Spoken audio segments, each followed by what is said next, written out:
today's video, samahan niyo akong mag-grocery ng foods ni Skylar at ng ilang essentials sa bahay. O, diba? Puro grocery na lang ang vlog natin, B.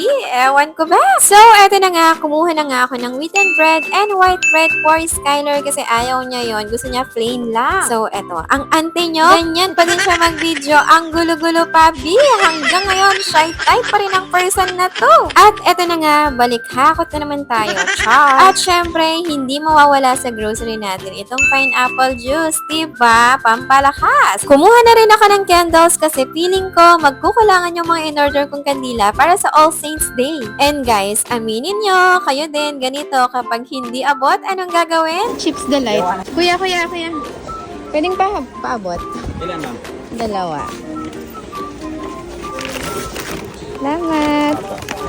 O, diba? To the rescue si Kuya. At ayan, kumuha na rin ako ng iilan pa. At mag-restock na rin tayo ng sugar. Kasi si Skylar, baka ano na namang maisipan, magpa-bake na naman. At eto na guys, punta na tayo sa counter para magbayad. Kasi pagod na ang paa ko guys. At ayan na nga, nakapagbayad na tayo. At syempre, ang babaeng ito, hindi pa umuwi. Pumunta pa dito sa Mr. DIY. Ano na namang gagawin mo dyan, te? Ayan na. May nakita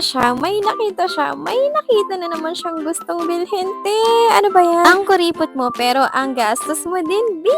At eto na nga, magbabayad na tayo. Baka kung ano na naman kasing makita ng babaeng to. So, yun lang guys. See you on my next vlog. Bye!